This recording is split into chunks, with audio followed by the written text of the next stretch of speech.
If it's going live, we should be live. What up, everybody? It's your man, Manny Faces. We are, I believe, live. It should be live. I don't know if y'all hearing the music, playing the music this time in the background. This is a show before the show. Y'all know how we do. If you have been here before, if you don't know how we do, then this is new to you. So welcome to how we do. You'll find us broadcasting live right now on YouTube. But you might be tuning in somewhere else. So if that's the case, come on over to YouTube. You see the I'll put it up for you, just so you get the best experience. Don't tell the platform you're watching us on that we're on YouTube. Don't let them know we're cheating on them. hiphopcansaveamerica.com/watch. But if you're on YouTube, then you're doing the right thing. If you're on one of the other platforms, come on over to hiphopcansaveamerica.com/watch. I'll even do this. I'll put it in the comments for you as we just wait for people to come in. If you're watching this on a replay, this is what we do. We start off a little bit and we just kick it a little bit before we get started. Now, in a little while, we're going to have a guest on tonight. We are having guests on these shows. Again, if you know this already, I'm just preaching to the choir. Y'all know this. Let me know if you're in the chat, if you hear the music playing in the background, if it's too loud, too low. I decided to have like a little intro music during the show, before the show, but I can't hear it. So I don't know if you can hear it. Oh, you probably can't hear it. Now you can probably hear it. All right, we're learning together, friends. We're learning how to do a live show together. One day I'll have someone helping me do this. You can help make that happen. You can help support the show. We'll talk about it. A little Patreon thing, if you'd like. If not, it's all good. I love you anyway. What up to Andrew Wang? Andrew Wang, one of our super supporters, pumped for the night. Loves the Rhymers curriculum, using that to model his own hip-hop curriculum. Oh my God, he's ahead of the game already. Wow. All right, we got a guest. We're talking about Artivism.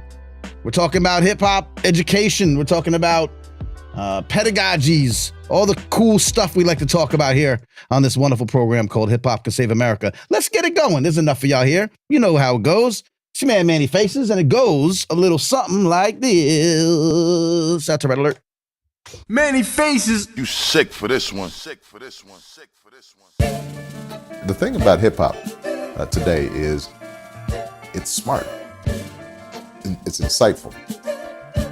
The way that they can communicate a complex message in a very short space is remarkable. And a lot of these kids, they're not going to be reading the New York Times. That's not how they're getting their information. My hip-hop will rock and shock the nation. Hip-hop culture is more than music. Peace to you and speak the truth. Show 'em what peace can do when there is for you. My hip-hop will rock and shock the nation. Rap is something you do. Hip-hop is something you live. So hip-hop didn't invent anything, but hip-hop reinvented everything. This is Baby Girl Faces, and this episode is brought to you by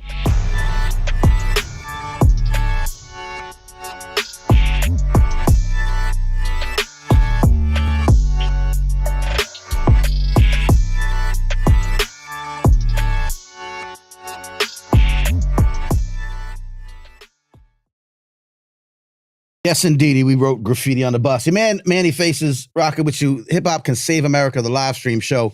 Also the Hip-Hop Can Save America podcast. So what we do is we do the live stream. We do all the extra stuff. We banter. We go back and forth here and here with the guests. We do all the things. But then we put the interviews with the guests on the audio feed. So you can still get this show as a podcast. It may have been where you first heard of it.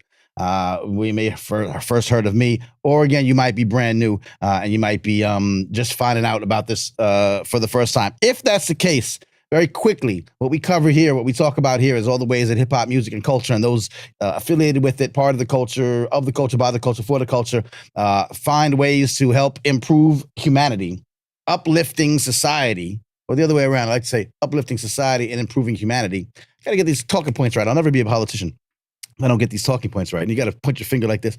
But anyway, ways that hip hop music and culture can uplift humanity and improve society. Whether that be in the entertainment business, sure, that happens there too, but mostly not what we talk about. We talk about intersections like hip hop and education, hip hop and health and wellness, hip hop and science and technology, hip hop and politics and activism and social justice, hip hop and the fine arts, hip hop and spirituality, all these intersections that exist in the world. And I think personally, my whole mantra is that they're enhanced when they're smack flipped and rubbed down with a little bit of hip hop. So, as you can tell, that's what we do here. We've had a number of shows now on the new platform. We've made it all sparkly and beautiful, and we're on video. If you're watching on a platform other than YouTube, swing on over to YouTube. You can get there easily by going to hiphopcansaveamerica.com. Nah, I didn't type it out right. hiphopcansaveamerica.com and then /watch. But there's also a link there. Says watch us on YouTube. Reason being, and if you are watching on YouTube, please give your boy a thumbs up, subscribe, make sure you're got notifications turned on. We're usually here Mondays at 9 p.m. streaming live, but there will be new shows. There will be like pop-up shows, I'm pretty sure, and you'll want to be notified. As you can see by the screen, if you're watching, and not just listening in the background, but it's cool if you do that too. Tonight, we're discussing things like Artivism and education with my man, Yogi, the homie Y from New York City. He'll be with us in just a few minutes. I'm going to tell you one or two things first, and then we'll kick it into full gear with this extraordinary fellow who does extraordinary work intersecting all of these worlds, intersecting music and activism and education. Inside the classroom, outside the classroom, in community centers, in artistic spaces, everywhere you could possibly be doing something creative. I do believe he has dabbled a foot or two into at one point or another. I'm fighting off a cold, so I may sound weird or do weird things. It's one of those things. Baby girl Faces got us all sick, and I'm mad at her. I'm not really mad at her. These things happen. But anyway, so that being said, a quick couple of updates. I often talk about upcoming hip-hop education, or some of them are academic conferences and such that, you might have heard me talk about in the past. You might have seen me update you on my newsletter, which I'll tell you about in a minute. That's free to subscribe to and gives you a lot of information about hip-hop being used in all these different ways. Two conferences of note that are coming up. One was supposed to happen this past weekend, as you may not know, did not happen. It's the Hip-Hop Youth Research and Activism Conference. It'll be held sometime later. It was postponed, not canceled, postponed. I'm waiting for word on the new date, and that'll be at Fordham University up in the Bronx, where the people are fresh. So you could remember these things, write these things down, follow up with them. The Hip-Hop Youth Research and Activism Conference is open to the public, but it's run by young college students who are using hip-hop in looking at hip-hop through a research lens, through an activism lens, and then they put together yearly. I've been doing this with them for a number of years. Shouts to Lauren Kelly, Dr. Lauren Kelly out of Rutgers, who started this program, and I'm one of the mentors. And shouts to fellow mentors who've been a part of this show and just been a part of the scene. But the young college students put together the conference, and they'll have panels and discussions and performances. And it's great for artists who want to get into the teaching artist space, something we're going to talk about a little bit tonight, what it is to be a teaching artist, what that means, what that looks like for artists who might be like, hey, I do music. I don't need to be a superstar. I'm not trying to be, whatever, it'd be nice, but I also want to give back. I want to do things outside of just entertainment. And teaching artistry, I've always found, has been a great avenue for folks to take their talents to the next level and to, honestly help out other folk and help out their communities. So we'll talk about that, but that's a really good conference for if you want to dabble your foot into that, see what that looks like, because there's always teaching artists that are invited to that or a part of that. Some of us mentors. And the other one is the Can't Stop Hip Hop Education Movement Conference. It's happening at the Harvard Graduate School of Education. That's May 4th and 5th or 3rd and 4th. I forget. I don't have all the stuff in front of me. Just haven't been 100% getting everything on screen, but you know what I'm talking about. Can't Stop Hip Hop Education Conference at the Harvard Graduate School of Education. That's happening in early May. Another great opportunity for certainly academics, certainly folks who are involved in academics, which a lot of the stuff we talk about here. 3rd and 4th. Thank you, Andrew. 3rd and 4th, May 3rd and 4th up at Harvard. And again, artists. I'm trying to get. I'd love to see when artists attend the academic conferences. And if it's a good hip hop conference, it's not just like a stuffy, academic only, high research, blah, blah, blah. Like, it's not like that. We get down. It's a hip hop conference. If you have a hip hop conference at Harvard, I guarantee you it's not like stuffy hip hop, Harvard stuff. No offense to Harvard. We love Harvard. We love some of Harvard. Anyway, I don't want to talk about it.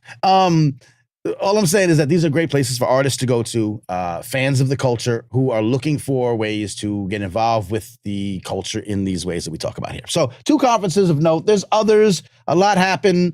A lot comes up along, crosses my my threshold, my whatever you call it, and I will share them with you in this fantastic. Hey,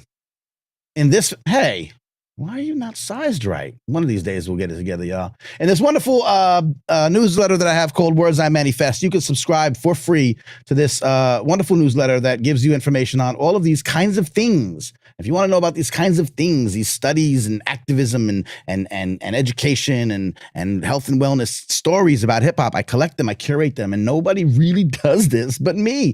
So, subscribe, damn it. But yeah, so there we'll have shout outs to people. We'll have recaps of our past episodes. We will have what I like to say, hip hop news that isn't about dumb-ish.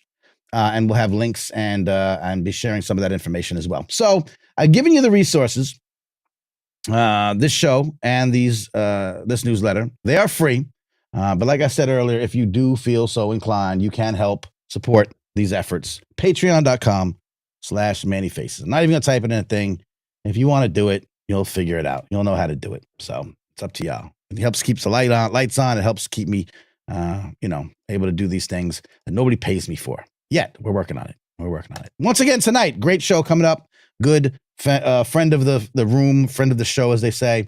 Y will be here in just a moment. I just want to give a shout out to one of our other former guests who was on the program, I guess, like 3 times, like once when it was an audio podcast and twice when it wasn't. Mikal Amin. We've talked to him and we've also talked to the brother Mazi, who's in charge of the Words, Beats, and Life organization out there in Washington, D.C. Just want to put this on your radar as well. Also happening in April, the Words, Beats, and Life Festival is a week-long assortment of events, including panels and discussions and events and concerts and all kinds of things about, again, this kind of stuff, using hip hop in these wonderful ways. They do a lot of great programs with schools out there. They do a lot of great artist stuff. They work with the institutions in Washington, D.C., including like the Smithsonian and, all the great, the Kennedy Center they do work with. So you'll want to know about Words, Beats, and Life. And they have just recently announced, which we talked about with Mikal when he was on the show, they're the second in their new series, called the Rap Laureate. Now, y'all might know that we have poet laureates, right? The United States has a poet laureate, and sometimes I think cities and states have like poet laureates. And the folks at Words, Beats, and Life, so, we should probably have a rap laureate too. What do you think? And they were like, yeah, that makes sense, right? So they put together this great publication. The inaugural was, oh my God, Lupe Fiasco. Yeah, Lupe Fiasco, right? Bugging. So that was like sort of the inaugural. This is their second edition. It has now been announced and released, just hot off the presses, that it will feature the life and times and work of Black Thought, the incredible MC from the Roots crew. So shouts to them. Something to look for, get your hands on. I like the way that they have taken something like the laureate idea and applied it to hip hop and the rap. It's long overdue. Should have been done. They did it. It's great. I salute them. And also the Words, Beats, and Life Festival happening in DC. I don't know. I didn't have it ready. Like I said, fighting off a cold. Y'all bear with me. Words, Beats, and Life Festival. We'll do it together. We're gonna do a live stream together. It's April, first week in April, basically. Yeah, look, I'll put it on the screen again. So y'all need to see it. I know. Here we go. Let me share this tab instead. Bingo. Okay, there we go. April 1st to the 7th, Washington, D.C., and in the area, a week of concerts, events, and workshops. Saul Williams will be there, who's obviously, if you know anything about anything, the Saul Williams is super dope. But I've been there. I was there last year. I've seen some of the events and just some I support. So I wanted to put it on your radar. I hadn't mentioned it before on the show or in the newsletter. So if you hadn't heard about it, if you don't know, now you know. And that is my very brief and scatterbrained way of giving you hip-hop news that isn't about dumb shit. All right, there you go. See, Manny Faces, like it says on the screen, we are here to talk about artivism. What is that? Art and activism. You know what it is. Y'all know how to do words. And education with my man. Let's get into it. Why should I keep y'all waiting? I don't have anything else to share with you. And we got people that are tuned in and turned up. So why don't we switch to this? And I introduce my friend Y to the screen. What up, brother? Peace, Manny. Thank you for having me. Appreciate you, fam. I appreciate you. I'm glad we're able to work it out. How you feeling tonight? Yeah, I'm good. I've watched the show several times in different stages and phases. So congratulations to you for just constantly evolving, which is, I think, very part of the hip-hop pedagogy and, the way of life. Yes, indeed. Yeah. Indeed, man. Evolution, right? Evolution, revolution, all that stuff. Big facts.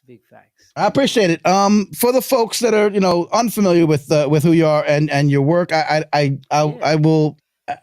don't like reading the bio because if you're like me, it changes from the day I wrote it, and then there's something new to it yesterday and tomorrow, and we flip it. So, how do you like to present yourself to the world in your words? Yeah, man. I use that word, the artivism, because before I was just a slasher. I was like, oh, audio engineer, producer, this and this and that, and I was like, how do I sum it up? And then when I got into like reading a lot of the things from like Paulo Freire and just seeing the connection between interdisciplinary, multidisciplinary art form, I was like, wow. And, for me, activism ain't got nothing to do with politics. Ironically, it just has to do with activating your organism to its highest. And by doing that, you end up doing something for other people. You strive to, you start out painting for the love, but then eventually you want to show somebody that painting. Then you want to paint something for somebody. I think it's a natural process. So for me, it's always been intertwined. I never really knew how to separate the two, but it's just artivism is the one word I got. But, to be literal for people who don't know, my route started out with poetry. My pops, he was a published poet. He was out from Jamaica, Queens, South Side. That's right. Queens get the money. Queens get the money. Yeah. Let's go. So I was just born into it. Yeah, my mom worked in the Coliseum when they were shooting the Wu-Tang video. So it was just life. I didn't really know it as hip-hop. It was just life because the sound systems, the music, and the culture was there. And then just growing up by Jamaica Ave and that, it was omnipresent, Yeah. I saw Clue selling mixtape when I was a kid. So I was just immersed in it.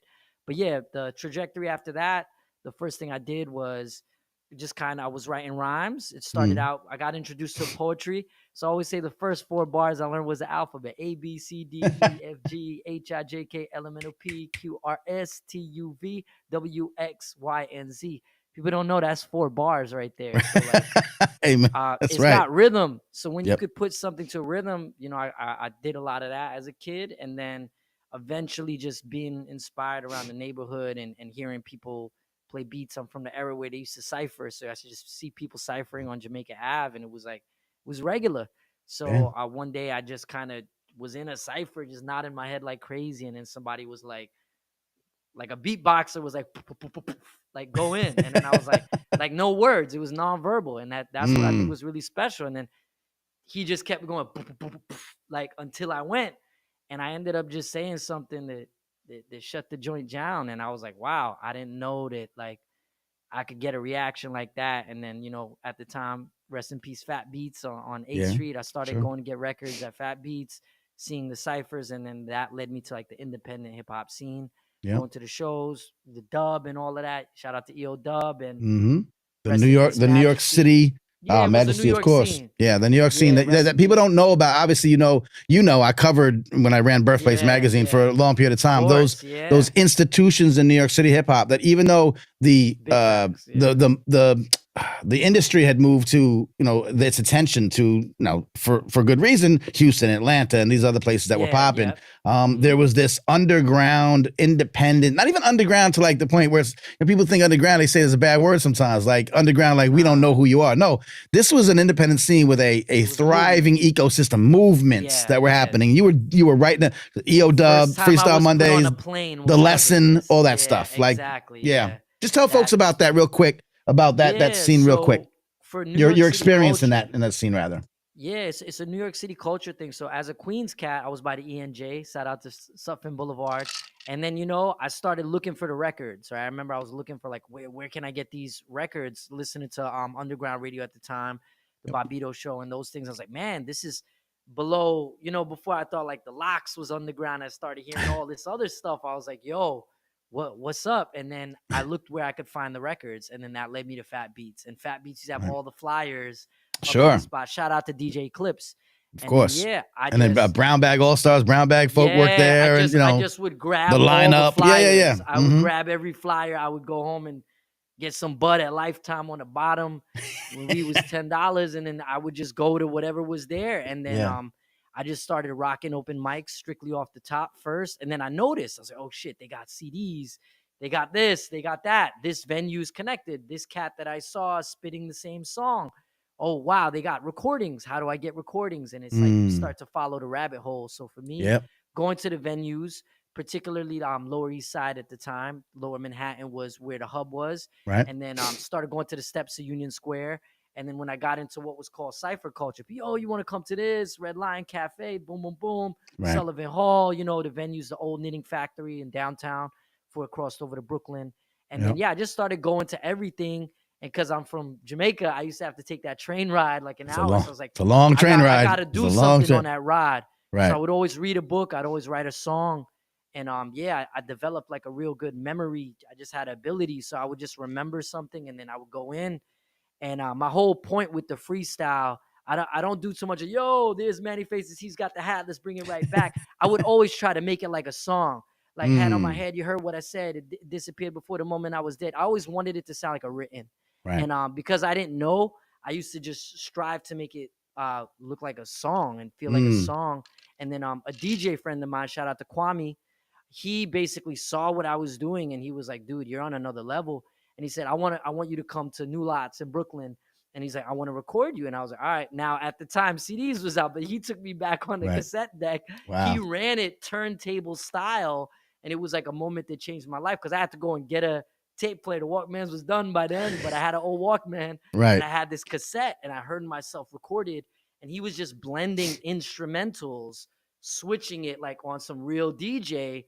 And I was just going off, and I didn't know that this was part of, because, I came in the Nas Wu era. So he took me back to like, nah, this was like how they did it in the jams.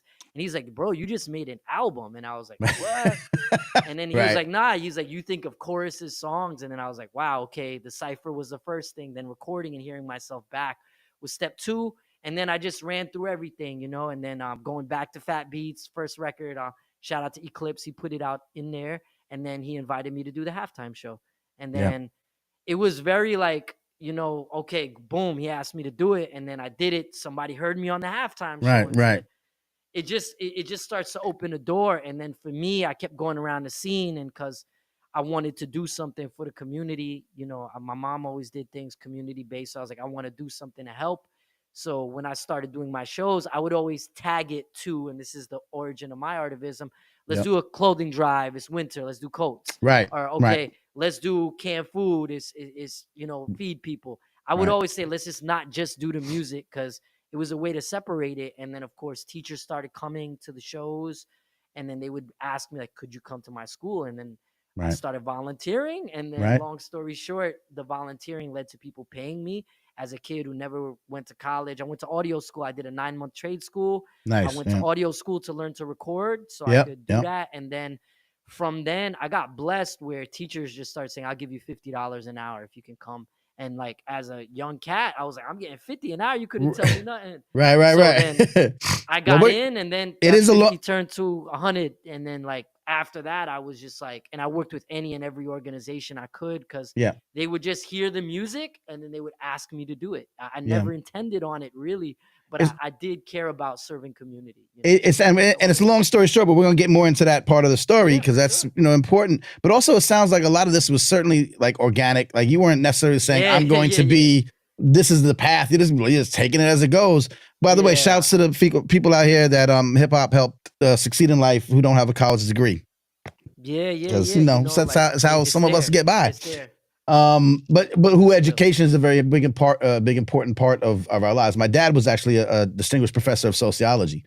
Taught for over 40 years at Old West, SUNY Old Westbury. And so education is always important to me, and I got a lot through osmosis. But the fact that the creativity was able to be turned into something entrepreneurial, that's the hip hop spirit. That's where I learned it from. That's why, it is, man. It's the same thing that I say. Like when I got brought into that world, it was organic, but then Yep.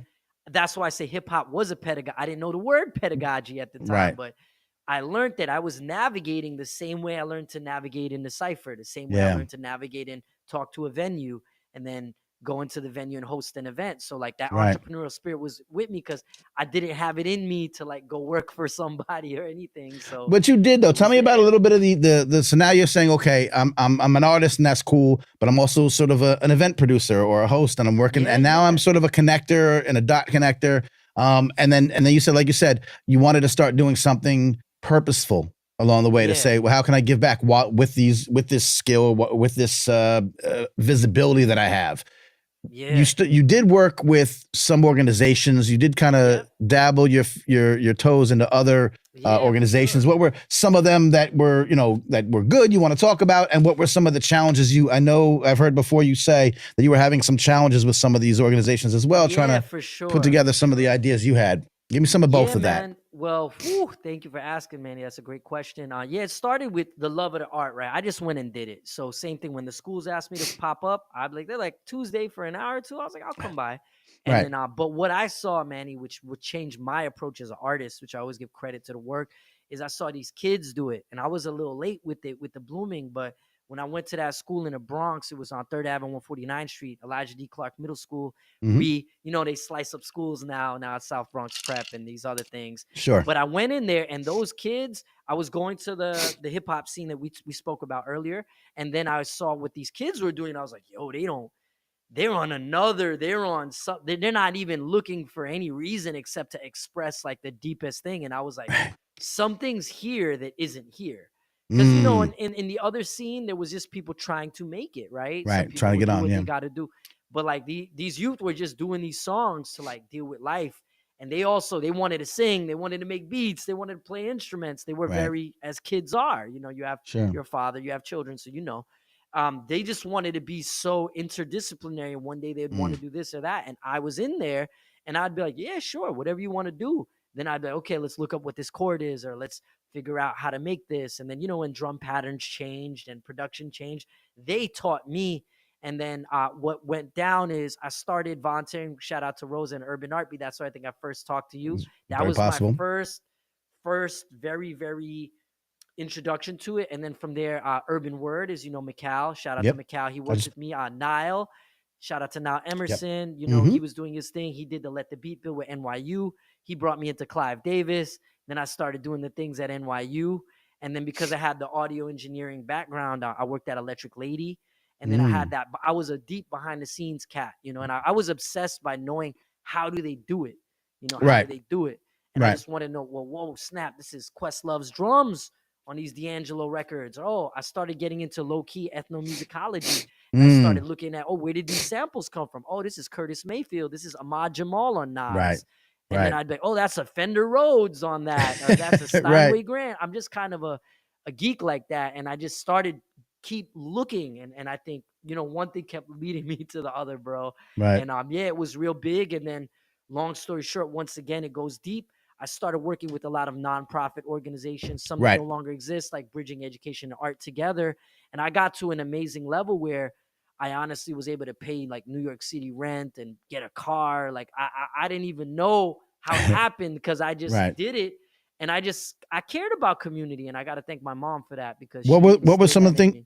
Word up. What were some of the things that you were doing, I guess, in practice? So what were some of the programs that you were involved in? What did it look like? Just to be, a little bit specific. Yeah. So first what happened is I would go in there. Usually they would start out like with a stack of beats and then we would go in with beats and then do hip hop songwriting. Right. So I teach kids how to count bars, do that. But quickly, because of the nature of youth, they wanted to make beats. And because I had that audio engineering and production background, I was like, okay, let's do it. So then they started asking me to make the records. So low key, high key, I got put into a deep producer role. And who's crazier than high school kids? They're like, this is whack, this thing is whack. I don't do this. And I was like, and I was the only one who I stayed. 1 hour became 4 hours I was there because I would just love what they were doing and they would push me and I would push them artistically. And I started producing the records and then making the songs. And then I would go home on my computer and then mix them and then do that. And it was just like a nonstop thing for me. Then I would go do the workshop, go out to the scene. Right. I definitely have like an addiction personality. So I just was like, I just kept doing it. And then like, I didn't let any voice get in my head. And then sooner or later, the organizations, I'm doing 2 organizations on Monday, Wednesday, another one on Tuesday, Thursday. And I'm forgetting the names. I'm just remembering it by, oh, this is the Bronx. I got to get off. I got to take the bus from White Plains Road. And like, it started to become a blur, man. He literally, and in that blur, I submerged myself into something. And then, long story gets deeper, I should say. Let me just keep saying it goes deeper. Right. I then ended up starting a company called Creative Expressions because I could not do enough work. I was just too much. I was one person and I got so in demand. And when I would try to alley-oop my friends, the organizations would be like, well, yo, you're doing something special. And then I had to be like, well, what do I do that other people aren't? There's other people I know that are nice on a mic, that are good with rhymes, that can audio engineer. But then I started to actually write the lesson plans and the curriculum because I had to teach other people how to get the sauce. And I realized, I do something innately that is what I call on the website Cypher Pedagogy. It's based on like a non-hierarchical form of learning, but I had to note it to be able to show it to other people. Because they might have had the beat making chops, but they didn't have the ability to go into like an auditorium of 500 kids and like spit 2 bars and shut it down. And like, if you don't got it like that, these kids, they will literally boo you. They sure will. So I got ran through a different level of fire that I don't think a lot of artists get ran through, you know. Let me ask you one question before we talk. I want to get a little bit more into the Cypher Pedagogy, what that means, what that looks like. We never know who's listening. Sometimes we're preaching to the choir. We have folks that understand the power of the cipher, and shouts to Tony Blackman, who we've talked about on the show, who everyone's talked about, that the importance of the understanding of these things. But there are some people who are just dabbling their toe into the like hip hop based education or dabbling their feet into these things. And so they don't fully know. But before we get to you kind of breaking down with the breakdown, as it were, what were some of the things that you were seeing? And again, we don't know who's listening. And I often try to say, what was the value that you were getting? It's fun to make beats and it's fun to make songs and all that stuff. And it's fun. Yay. But obviously there was a deeper outcome to working with young people, high school students, you were saying at the time, in these, traditionally underserved or underfunded and under-resourced and underloved, school systems and communities, that you were noticing that your approach specifically, but more generally, working with them musically is drawing out of them. What was the goodness that was happening there? What were you seeing? Well, just to be dead ass, as they say, it's like I saw a younger version of myself and I was like, wow, I felt like I was going to like find a younger me. And I saw because I wasn't artistic that much as a kid. I had some things unlocked because I was nice with the pen. I wanted some like citywide essay writing things, but I'm a product of the public schools. And I was like, wow, if somebody would have showed me that this is musical, because once again, it was only till the Cypher that I mentioned, that beatboxer that lured me in. It was like, it was through that I just was doing it like I had spinach in my teeth, and somebody's like, no, this is like, you're not regular at this. And I was like, I just needed someone to show me that. And that's you had an ability that you didn't even like understand. I didn't know it, because what you really do is it'll always go over your own head. And that's why I was like, okay. So like, I just knew that I wanted to do something more. But then like a couple years later, when all my other homies were broke, or they went back to school, or they did something, and they were like, how are you doing this? And I said, well, I was into helping these kids. And when I made a why, where I was like, do I follow what everybody else is doing, or do I do this whole thing? And there was no term teaching artists back then. I didn't even know. Right. I learned it from y'all. I learned what a teaching artist was from y'all, from Urban Art Beat, from you, from Macau, like from Sam Sellers, Rabbi Darkside, folks doing that kind of work. Shout out to those guys, because they're my OGs, because they're from the generation before me. But all those guys are licensed teachers. And that's what I'm saying. Just like, I came from the university of the universe. So like, I like that. Way. So I hit it hard, but because I was coming from the very practical of doing it, it was really, really powerful. So what happened with the schools, kind of to go back to what you were saying, is it led me to do the work, and then it actually helped me artistically, because I always say that I'm an artist first. That's why I use the term artivist in my company versus teaching artist, because I use the art, and every day I'm cranking out songs and beats, and like it taught me how to play the guitar, the keys, this same pedagogy Yeah. Like, I swear it was the same thing that got me like, yo, I want to be nice at triplets or whatever. Then I learned that, wow, I'm a musician, because then a jazz musician heard me rhyme and he's like, dude, you can rhyme on any meter. You're not the same. It was this always of someone recognizing me that you have an innate ability that not many people have. And then I would have to try to like dig in my spirit and be like, what am I doing that is drawing people to this so that I could like notice it? And then I realized that I'm very studious. I have a ability to like really work at something so deeply. I'm an ambivert, so I could go into the cave introvert style and like work on something for hours and hours, forget my name, and then put that 10 hours in a row. And then like some people don't have that. And then I could bring it down to a level where I could show it to someone else. Because when I show it to someone else, they show me their kung fu style, and it starts. So it's drawing. So it's drawing these innate skills or these underappreciated skills from folks that they do what they do, but they don't know what they're doing, and this draws it out of them and helps them kind of, I don't want to say perfect it, but shape it, mold it, and bring it to life. It brings something deeper, like it's a spiritual aspect. What's his name? Black Dot, Hip-Hop Decoded. I remember reading that book, and he broke down the hip-hop elements to like, he paralleled he put MC to anything that's vocal expression, poetry, singing, this and this. He took graffiti all the way back to hieroglyphics. Then he took the B-boy and B-girl to movement. And that really connected to very deep level. The DJ representing using an instrument or sound. And I was like, wow. And he's like, this is an ancient indigenous practice.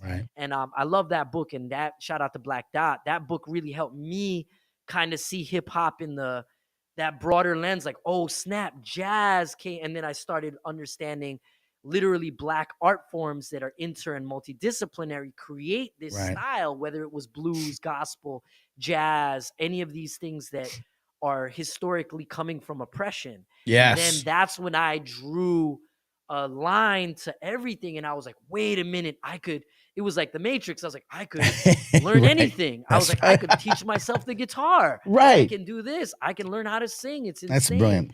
And I think it was because of, I understood it was a pedagogy. Once again, not a genre. I didn't limit it to what it sometimes gets presented as, depending on like what era or generation or exposure you have. So I went back to the OG roots of it, and I made this deeper connection to something that Black Dot articulates really well. And Black Dot articulates it really well in Carnegie and all the places too. But that's how I drew it. Kind of just started carving my own way of innovation, you know? I love it. So now you had to do two things. You had to, number one, form a company just to kind of do it right, to have it, structured. But then you also have to structure the pedagogy. You have to structure, like you said, download the information from your brain to say, okay, we're making, what am I doing? I have to be able to replicate, you know how they say, you have to take it to scale, you got to make it be sustainable, right? Yeah. How can you take it beyond yourself? So I guess there's a lot of folks that are going through that are probably on the cusp of, I do a thing. It's either my part-time gig or, it's my full-time gig, but just barely. And I want to, blossom out. So what did that look like to you? What did you have to do to go through that process to that? We'll get to the company and what it actually does. But what was that like for you? How did you do it? Yeah, I would say it's in you or it isn't, right? Because some people, I meet them all the time because I do this training to help musicians, artists, and educators become artivists or, depending, arts educators, whatever they want to do, right? And what I do is I'm like, why do you want to do it? And honestly, this is the two spectrums. This is not a judgment. It's an observation from teaching hundreds, if not thousands of people this. Now, I stopped teaching youth almost 10 years ago. So now I focus on helping the adults who need a lot more help than kids, Teaching the teachers how to teach. Yeah. And then helping the musicians and artists. So the first thing that I see is this, and once again, it's not a judgment. It's artists that usually they weren't able to do their goal. They were like, I want to be successful at beat making, MCing, producing. And for whatever reason, they fell short and they're like, I want to get into this and then they hear me, oh, this guy gets paid mad bread and da-da-da-da-da. And I was like, yo, guys, y'all don't know. I only go in for 2 hours, but I'm so obsessed. I'm putting in like 8-9 hours into this thing. At least. I love it. I do PDs now. It's at least that much. It's at least a 5-to-1 ratio. You got to make something. Yeah. And it's like, it's insane to go in and do this 30-minute or an hour, right? Jazz mentor taught me that. He's like, that one note, anyone could do it. But when I do that second move, that's my whole life's experience in between those two notes. So that's what I say. I'm like, nah, it's the sauce. And then what I say is, it's okay, but are you willing to, you have to fall in love with it the same way you fell in love with the craft, because it is a craft. And the second half is people who innately, by whatever human design they got, they're just like, I see this as bigger than entertainment. And that's kind of where I was. I just was like, it healed me. Like, I was a super pothead and things got me focused. I was like, nah, not before the studio though. I got to wait till after. I got to wait till after. Like, I didn't have a disciplined kind of background, but this was like, nah, I got to do this. Or, yo, they got 3 songs. I got to do my 3, and I'm going to come up there and do this. I got to get to this merch store across town, pick up these $5,000, 5,000 box of flyers. I got to go to every open mic and hand these out hand to hand, right? Yeah. Because I was like, man, I need to show. I need to show the omniverse, the higher powers that I'm not fucking around, that I am showing up, because that's the only way that you could manifest something, in my opinion. So I had to kind of put that word. And my dad is a blue collar MTA guy. He thought I was wasting my life. He's like, you're doing the drugs, so you're going to sport the drugs. The guy needs things, you know? Okay, yeah. So he was just like, he didn't really understand. But when I got on the NBA Live soundtrack, I threw him a check that was 4 digits. And I was like, yo, Pops, that's 32 bars that did this, you know, one verse. And then I got a big royalty check, because for every copy that's sold, so I just learned that I just believed in myself. And you hear that story across the board in any art form. So I tell people, once again, look inside yourself. And if you can get to a space where you want to use your art to go beyond yourself and make an impact in it, that's all you need as a foundation. On that foundation, this is where it gets practical. Can you go in there just like the MC is master of the crowd? Can you go into a classroom, a town hall? Can you go into a amphitheater of 1,000 people and in that 10 seconds say something or offer a perspective that is a new color in the crayon box? And you develop that by what Bruce Lee said. He's not worried about the guy with 10,000 different kicks. It's about that one person who keeps throwing that same punch or kick over, because you get hit with that, you done. Because you have to refine it. And that's where, to me, it's like, you have to look in it, look at what is your approach and your style, make sure it's bigger than yourself, and you have to become a student, right? Absolutely. I keep the clay wet. That's what kept me sharp. When the drill beats came out, I was like, all right, we gonna do this. We're gonna learn this. When these hi-hat patterns change, I didn't become a purist. I became a moldist, to be like, yo, let's go. And as long as I could connect to people on the art form, be like, yo, how do you do that on that crack copy of Fruity Loops? Show me how you did that, you know? Oh, you doing beats on an iPad? Oh, you using splice samples? I was just like, teach me. And then these kids will show you. And then in turn, I was like, well, I could show you this. I could tell you what key it's in. Each one teach one goes both ways. It's a symbiotic relationship, brother. So that's really what I'd say. Write down everything. Take voice notes. I'm big on the Google Docs. I do it, then I identify it, then I break it down. It's called PAR, Participatory Action-Based Research. Paulo Freire created a technique where you take an action, you analyze the action. Sports players and athletes do this all the time. You reflect on it, and then you create a methodology. Oh, I'm always crossing over to the left. All right, I got to bust to the right now. So you start to analyze yourself, and then you have to replicate it to show that if I'm nice on the giddy and I could show somebody it, that means I'm really proficient at it, that I could pass it on to someone else. And that takes a higher level of mastery than just being able to do it for yourself. Yeah, we talk about just shouts to of course, Dr. Christopher Emden, the Science Genius Battles, where the kids have to create songs based on the science curriculum that they're being taught. You have to really know your shit to be able to do an entire song or entire verses about something as complex as a scientific thing that you're studying. It's not just taking the what's written in the book and translating it into rhyme form. It's a mastery of the content. That's what I love about it. And thank you for giving me all the compliments, Manny. But it's the art. I was like, what's the illest way to get the illest, right? That's hip hop, right? Yeah. How do you be the dopest? And to me, I was like, these kids are writing songs from a deeper place than these people on the scene. Right. Because they don't have they're dealing with their mom on drugs, so they write into like cope with that. They're not writing to be, yo, I'm trying to get signed. Now they are, you know. Right. Yeah. Because now they realize they can do it too.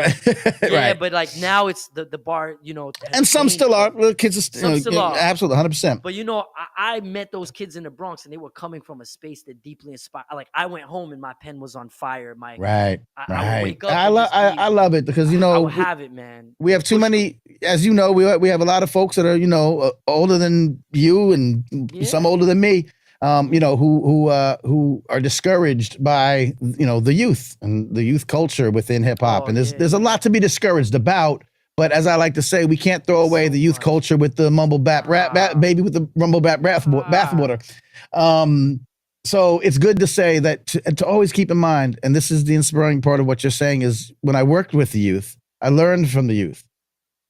Right? You learn. It's a two, like you said, it's a two-way, it's a symbiotic relationship. Now though, it's translated because now you're talking to folks who are in positions to also help youth. So it's teaching the teachers, teaching the artists, and also not just youth, but the activism part. So you said activism doesn't have to be political, like you said, but it does involve, sometimes policy or getting involved in issues. And I want to know how you look at that and how you work with artists and I guess train artists to train other artists, how the whole thing works, specifically with the activism part of it. We talked a little bit about education for the first part here. Let's talk a little bit about the artivism part. Well, let me tell y'all this, man. I live in a 1-bedroom apartment in Astoria, New York. I don't have a degree. My rent is almost $2.5 grand, right? And that's activism. The fact that I'm not homeless. And I'm not saying that there's no cap, it's real because this is what I know how to do.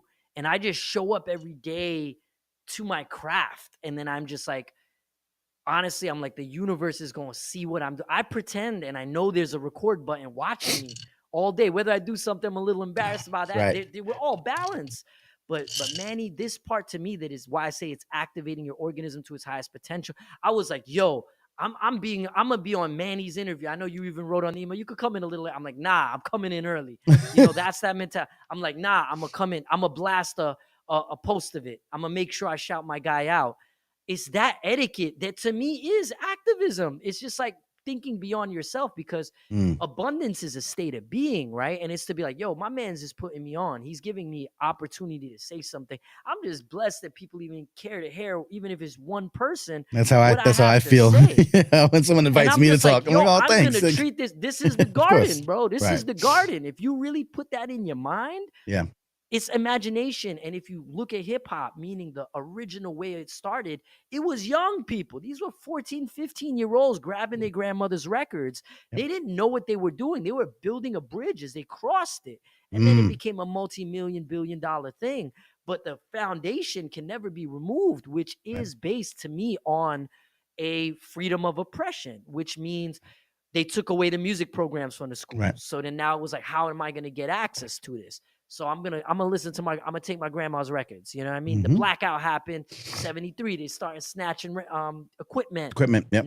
Now people are cracking software. They learn how to hack, and they learn how to get download a copy of Fruity Loops, like I mentioned, or they can crack a app on an iPad or a tablet. This in itself is activism culture, bro. Like to me. And I feel like it gets the revolutionary part of the most revolutionary thing you could be is yourself. And that's what I tell all my students. And I always say this: put your hand on your heart. If you you feel a beat, say something over that beat. Bang, Manny. You just said something with a pitch and a tone over a beat. By law, that's a musician right there. So like we forget how deep this is in our speech. When you see somebody walking down the street and say happy birthday, oh, you go, oh. When you say, oh, like somebody just got smacked, oh, right? You change your pitch and tone. We are designed as humans, but I think there's a lot of things that blur that line and break that. And for me, you got to clear out those things that colonize our minds and get back to it, because it was just me humming some words. I'm a chill with Manny. That's what I do. Still I got to get it like it's new to news. When I break it down, y'all get the clues. Question mark in the dark with a paintbrush. Got the art. Noah's Ark. 2 of a kind with the rhyme. Drop it. No dimes. No snitches, witches. This is fictitious. Gifted like Christmas. But Christ wasn't a Christian, just division, knowledge plus the wisdom. See, it's I can do that easier than I can talk. I mutated myself to be that way. Right. And that's you can do that. And to me, that's what I did. I activated myself, man. Yeah. Activated myself. And that's why I say that's activism. That when you got more, you're gonna break that sandwich in half and give somebody a piece because you know they're hungry, right? Yeah. You're gonna do this innately, I think, if you do your own work. And I think you're gonna want to do something so that you can share it, right? You know, a little kid with a painting. I'm sure your daughters come up to you, Pops, look what I did, right? Of course. Because they're proud of it and they want to show it to somebody. Yeah. And I think that's activism, man. So Yeah. I have a very different definition, but no, that's brilliant. That leads to the world change and all of that. Yeah, I like so it. It's a very spiritual kind of way of thinking of it in a way. I just want to shout out a couple folks in the chat that are we're getting a lot of comments. You'll probably see it out. Big things. Yeah, you'll probably see it afterwards. Shouts to Prism, Chosen Hip Hop, Andrew Wang, who's using your curriculum as a basis for his curriculum. He's doing some hip hop curriculum. He's based up in Yonkers. He's a music ed teacher. Yep. Super dope. Silent Night's in the building. We know Silent Night from the scene, the aforementioned scene that we were talking about in New York. And James Hernandez is on the check-in as well. I just wanted to give some love to folks who are checking in. If you're listening on the pod, those are all legends in there. Absolutely. If you're listening on the podcast, don't forget we do this live on video on YouTube Mondays 9 p.m. Eastern. Just go to hiphopcansaveamerica.com/watch. While I got you a few more minutes, if you would, if you'd be so kind, let me know. So with everything that you've said is very inspiring. It's a great way to look at things, looking at activism in a way that isn't defined that way very often. So what does the organization do? Who is it for? What does Creative Expressions, do? And I said, who is it for? Who reaches out to y'all, and what are they trying to get that y'all can provide? What services that y'all can provide? Yeah, I got a funny story about the inception. It's a real hip hop story, right? Yeah. I started working as a W-9 independent contractor. Those of you guys who know, it's a freelancer. Long story short. So I was freelancing. I've done that too. Arts organization. You know how it is. Making a living as a freelancer could be crazy. Right. So the first couple years I was doing it, I didn't know how the tax system works, how the W-9s worked or any of that. So the good old folks at the IRS, they waited 5 years. So when I started making tens of thousands of dollars, they waited and then they smacked me with a bill. This is, you owe back taxes for 5 years. And I was like, I ain't got the bread. I'm living in New York. I spent it all. I'm like, no, I don't got nothing there. There's no savings out here. You know what it was. I do. So I specifically know what it was. You know been similar path. Go ahead. Yeah. So I was like, oh man, what am I gonna do? They hit me with a crazy bill. And my cousin, rest in peace, she's no longer with us. She was going to school for accounting. And I was like, yo, cuz Jess, I was like, help me out. The government's trying to shut me down. I got nothing. And they're coming for the bread. And I was like, yo, and she was like, nah, why? Calm down. You got to start a business. She was like, show me all the W-9 things, the 1099s. She's like, bring it to my office. I'm going to take a look at it. And then she's like, pick a name. And I was like, all right. It kind of felt like I was signing myself. It was like me making a record label almost, where I sat down with her. I showed her everything. She goes, nah, we're going to take care of this in 1 year. She's like, in 1 year, you're gonna get it. She's like, we're gonna write everything off. She's like, you got to build a company. You got to write off everything. Anytime you buy a guitar string, a hard drive. She was like, build a company. And she's like, this will all go away in 1 year. And I was like, yo, all right, you don't want to know this. I'm just like, yo, get this. I can't even owe nobody $1. That's the way I was raised. So I was like, I don't know how to do this. So I picked the name Creative Expressions because it's like, this is me expressing creativity.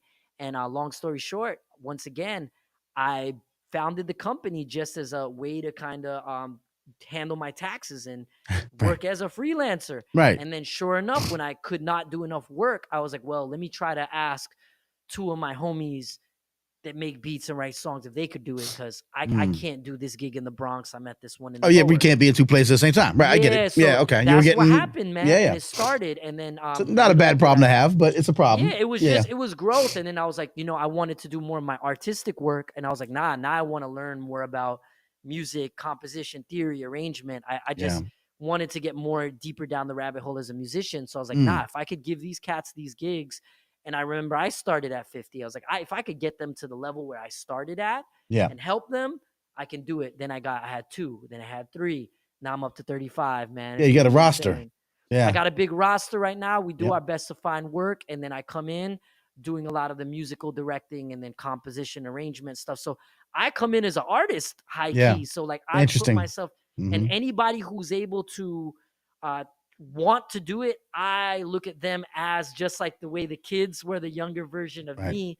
Now that I'm older, I go and help the adults do what I did. The earlier version of you. Show some, and so my whole life has always been looking for the people who like the younger me, you know, always like finding it in the next generation, planting the seeds and doing what it takes. And then making sure that I keep my sword sharp, because if I can't show up with the beats or the lyrics or the flows, none of this works, Manny. Like that's the problem I have with a lot of hip hop academics. They're too academic, but I was like, yo, there's too many artists that need the work. 100%. And we need to allow real artists to come into the classroom. You know, the greatest coaches were the people who were on the field. Players. You know what I mean? Yeah. They were the we talk about this. I advocate for this all the time. 100% no, I'm just agreeing with you 100%. Practitioners are just as, again, I'm not, you know, I don't come from a degreed program, but I can teach hip hop, like, because obviously, you know, you practice, of course. So what, you know, they have to understand that we need more of that. Just want to be specific. To anyone who might be, first of all, two things. Number one, you work with musicians of all kinds. So this is not just hip hop. This has been a very hip hop focused program. But you're a musician yourself. Is the hip hop. Right, exactly. So that's the hip hop part. But music of all kinds and spoken word and any kind of artistic painting, visual, any form of artistic expression. But again, to be specific, who's hiring you? Like what, you know, who, so that people who might be involved in, you know, who might be able to hire y'all, what are they hiring you for? And who are they? So for example, like Carnegie, the similar sect that does the Black Thought Initiative, they've hired me to produce, I've done like, 40 records for Carnegie Hall, music composition arrangement. I just finished on New York Edge. They were like the beacon. They're partnered in 133 schools. They sent me to work with their teaching artists. So I site visited them. I listened to the music. I came in for like composition and arrangement things. And then I helped mix in, because the way I break a lot of artistic segregation, because a lot of what they're doing now, here's a piano class, here's a hip hop poetry class. I'm like, nah, you got to put it all together, man. Okay. Let the kids who are putting this be more participant led. I break a lot of walls, Manny. That's what I do. So it's arts organizations. It is usually some higher institutions. It's individuals. Sometimes they hit me up to learn about grant writing. Sometimes it's the people who just want to intern with me to figure out the pedagogy. Some people need me to tell them that story of how I built a company to dodge the taxes. Right. And it's very Cypher based, and I do consultations. So they could go to the website creativeexpressions.co. You could book 30 minutes. We have an inquiry form. I look at the inquiry from individuals, organizations. Like right now I'm rewriting the standards for the music education across the country with NAFME and Martha Diaz. It's insane, bro. Like we're doing some stuff at Lincoln Center. It's just wild, bro. And all I do is I sit right here by myself in this very room, and I've been working on my craft every day for hours for 15 years. And that's what I make sure. If I wake up, brush my teeth, wash my ass, get out there and do this, I trust that the other things will work out, man. And it's a crazy approach, but I dedicate myself, and I always say 20% of my time I have to give back to people. So it's an 80-20 rule. 20% I put into my craft, 20% I put into eating healthy, exercising, meditation. 20% goes into the unknown wild shit that just happens being a human being living. Absolutely. And then 20% is just me dealing with whatever I have on the menu for today. I'm like, I got to go do Manny's show. I got to get my laundry done, do groceries. That's right. So I break things really into a structured base. And because I don't want to work traditional jobs, I'm hyper structured.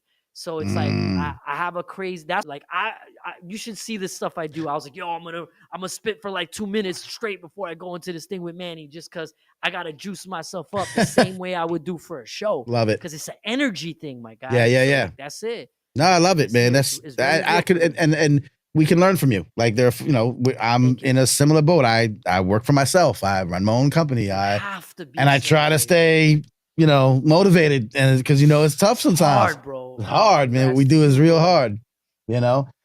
Listen, I really appreciate it. If there's anything else that first of all, is there anyone listening? I saw a question pop up in here. Anything, man. I'm here, man. This is an interesting question. Beth Bliss is on the check-in and asked a question. I guess we were talking about academics. I'm gonna throw it on the screen. Let's see your opinion. Let's take a live question. This is live TV. Why do hip-hop educators or academics overlook or sleep on intergenerational relationships? We touched on it. What do you think? This is big, brother. As we said, hip hop was youth culture, meaning these were teenagers that started it. You know, it wasn't like it was young people from the dancing to that. And why the importance of multi-generational relationships? Why have jazz mentors now, right? Sure. You got the OGs that they teach me, yo, why here's this chord. When you have seen and lived through a different era, you carry a code in you. And you have to, KRS had a great snippet that he said, when young people stay around older people, they're sharper around other young people. Right. When older people get around young people, they're sharper around other older people, because I picked up the things from the youth, and every teaching artist teaches me. I'm working on another gig to do an EP. And then same thing. I talked to the teaching artist. I'm like, hey, what can you teach me about this, love? Even though I've been there. And she was like, what? You're asking me? You're the director. You're the expert. Like, nah. Yeah. And I was like, nah, I'm going to tell you. That's why I have a question mark in my moniker, the why and the question mark, because I'm like, look, I do this way, but I need to know how your Kung Fu style is so we can figure this out. So it's huge for me, man. And this is just a life thing. So to answer Beth's question, every generation carries a code that comes from what you witnessed, right? I saw tapes turn into CDs, turn into streaming, and I kept updating.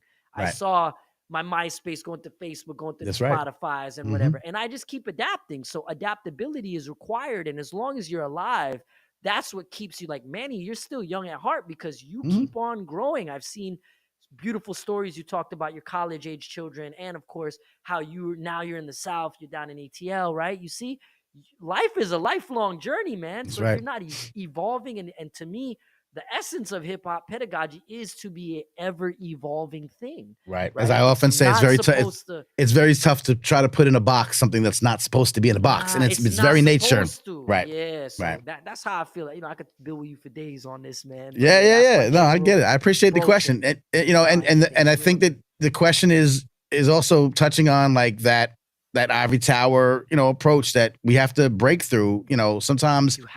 Sometimes they have to do it because they feel like they have to be structured and academic, and their institutions aren't going to let them reach back into the culture like they may want to.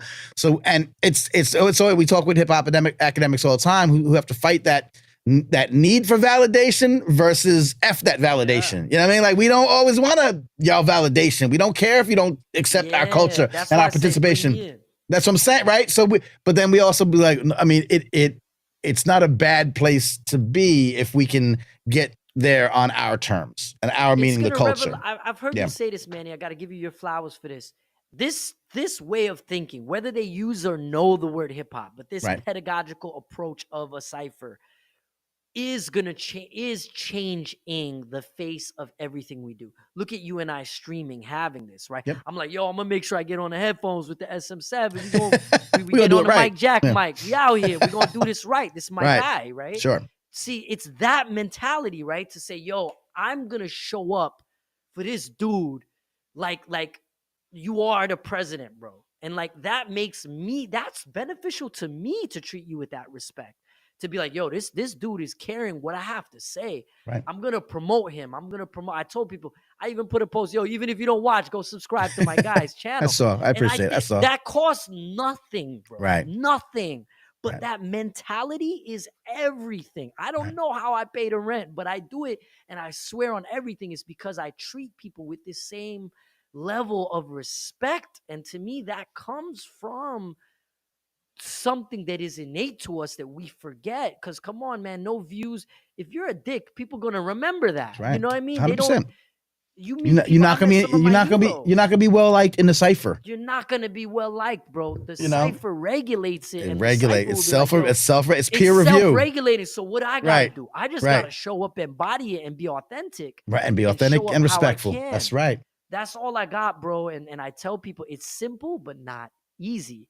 Because when you live this way, bro, you're doing it. You're self-employed. I've watched your journey for over 10 years. So like, that's why I say, nah, you're no different than me. You got in the trenches, you stuck to a vision, and you went at it relentlessly. And that's the only way to succeed in life. I think that's it. You have to have this, whether it's 1 view, 1,000, 1 million, you treat it the same. And that is innate to to hip hop culture, I believe. You know, Yep. that's why I say anybody who's really about this, you're going to express a vibration and a feeling that cannot be denied. And that's what's gotten me everything I've ever achieved. I never even thought I would get this far, man. Yeah. You know? So it's just like, it happened, man. It happened. Yeah. And it's continuing to happen and take me to places I never, ever dreamed of. First time on an airplane, everything was done through this very essence Right. of what I'm striving to communicate to your listeners, man. Yeah, no, I appreciate it. And like I said, it is very inspiring to know that the thing that we are is all we need. Big facts. Right? No, that's it. And forget me and you. We older, we figured it out. Young people, you know, folks who are jaded, who are part of the cult, have that DNA, but don't think it's, you know, like this is who you are is all you need. And you know, and you're helping articulate that. I'm doing my part. Really glad that we finally had a chance to really kind of kick it and get deep into where you come from, how you've been doing it, what you're doing. Once again, creativeexpressions.co. I believe is the website. You are on the internet webs socials as Why Not Show Love, as I have on the screen. Why is in WHY. Yep. Why not NOT showlove.com. That's my artist site. So hit me up on that. Anything y'all want to learn anything, there's a link in my link tree. Click it, 30 minutes. I'll give anybody for free. That's my tithe to the community. So like, I allow everybody to have an opening conversation with me, just like you did, Manny. And I want to say thank you so much. And anytime you need anything that's within my capacity to support you with, we have a community event page. We'd love to keep putting your stuff on there. Let's put it on there. I'll send you a follow-up email with my admin so that you can, you know, people need to hear what you're doing, because it's people like you who are truly independent that are looking out for people like me, man, you know, and trust me, it does not go ungratituded, man. You know, like that's it. I appreciate it. Highly. It means a lot, bro, that you actually gave me this time on here, because you've done this for a long time. Yeah, it's long, and it's long overdue. I know you for a long time, but I waited till we made it all pretty. Come on now, you gotta do it right. Good, man. We're always moving divine time, just like it. Of course, not always there when you call, but we're always on time. Well, listen, and anything you need as well, you please let me know if you're doing anything. I broadcast out. I have the newsletter. I have the show. I'll let people know. When I'm back up in New York, you know, we'll hang out. If you're down in Atlanta, let's holler, and you know, let's do it. All the things. My man Yogi, why? Thank you so much, sir. We'll be in touch. Peace. All right, and check and anyone who's in the comments wants to reach out. This man is very approachable, as you could tell. That's it. Yeah. Manny Faces in the places. No disrespect. We do this every day. Might just snap your neck with a new pedagogy. Google it. I make up my own philosophy. Drop the stop. It's off the top. Let it go. Before it was hip hop. It was all jazz. Just a gift of the gab. Got to let it all go with a little bit of gas. Slow it on down with the brakes. I mistake my mistakes and I correct them. It's all grease lightning. I'm fighting the thoughts that are frightening the lighting. Peace to my man Manny Faces. We do this in all places for all races. We out here. There you go. Thank you, my friend. We'll talk soon. Peace. Once again, my man, my mellow Yogi guy. Why not show love? Why not? I show love. He shows love. Y'all can show love. Show him some love. Follow him on Instagram at Why Not Show Love. WHY Not Show Love. Follow all his work. Again, creativeexpressions.co, whynotshowlove.com. And me, Manny Faces Official on Instagram. You can follow me there too. I do the Instagram thing. Really appreciate everyone in the comments. Great chat. Great continuity. No, great great communication happening in the chat. We have a lot of people checking in from Twitter tonight and also Facebook. Please do me the biggest favor. And if you're watching on YouTube, make sure that you are giving this video a thumbs up. This helps the algorithms. When we talk about being independent artists, independent media in hip hop, without big machines, without big money, without big controversy, without threatening to kill someone, or without offering $1 million for a podcast deal, with, you know, all the things that are happening out there in the other hip hop universe. We need every little bit of help we can get. So that means that you give us a thumbs up. You can share this video. You can watch it on YouTube and subscribe. We actually have a healthy growth in subscribers on YouTube, and subscribers beget subscribers. So I love how it's coming along. I have only been doing a video version for a few months, and it's doing well. People seem to like it.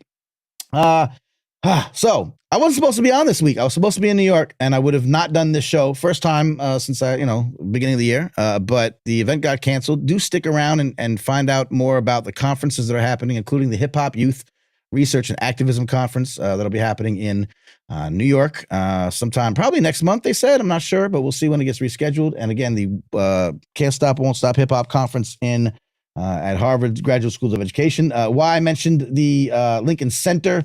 There's an event happening there as well.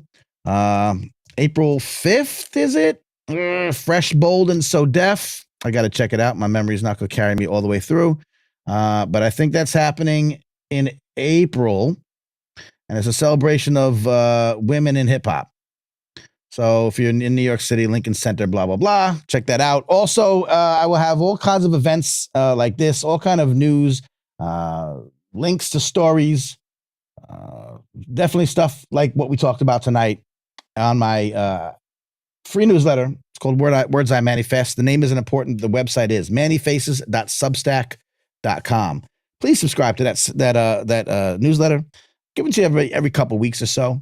But again, it's a curated list, a hand-curated and wonderfully woven together tapestry from my very own soft, luscious, lotioned fingers that I create this newsletter, that I bring you stories of hip-hop inspiration and innovation and insight.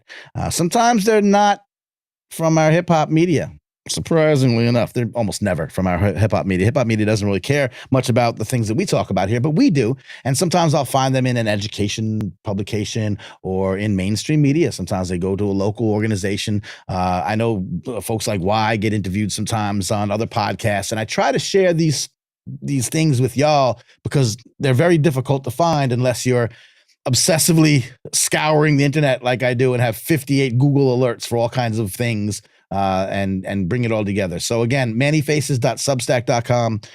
The newsletter is available. We have over 1,500 subscribers to that. People get this newsletter. It's a 40% open rate. So believe me, I know it's wonderful. And if you haven't signed up to it yet, get on it. If you want to, sponsor it, we do take sponsors there, and we'll also intertwine it with the podcast. So also sponsorship. I don't talk about it enough, but y'all should know that if you want to sponsor either of these things, again, help us stay alive and afloat as we look for much more ways to bring all this great information to the public. Hip hop could save America. I'm done. We only have one guest tonight. That's why we took a little longer, and I am fighting off a cold. So I'm going to go get my rest. We'll be back next Monday. I think I have 2 guests next Monday already lined up. I got guests all the way into the month of April. There's some of you that I owe an invitation to. It's coming. And some of you who might think that you're a great possible guest or know of someone who could be a guest. You can reach out. There's plenty of ways to reach out to me through this show or through, my social, whatever. Let me know who you might be thinking of. I know a lot of people, and the list is very long. Of folks that I need to get on this show, but I don't know everyone. So if you think there's someone I should know about, let me know. Other than that, if you do feel so inclined and have just a couple of dollars a month, patreon.com/mannyfaces. All proceeds go to this show, which goes to amplifying and elevating and signal boosting the stories of others who are using hip hop as a way to uplift humanity and improve society, centered on racial justice, equality, equity, activism, making sure that we use this music and culture, which has been a gift to the world from, the folks that could then be most served by the gifts that it now produces. So we want to connect those dots. We want to make sure that, as I stumbled through this saying before, we don't want to let the culture, we're still stumbling over it. We don't want to throw out the culture baby with the rap industry bathwater. You feel me? So we want to make sure that we keep this culture that can give so much and does give so much. This isn't hypothetical. We have receipts. When we talk about young people being improved by programs like WISE that goes into, or at the time, went into schools, now teaches folks to work with young people, to work on these issues from an artistic mindset. It's not theory. These things are proven. We have seen them work. Now there's more literature, studies, research, right?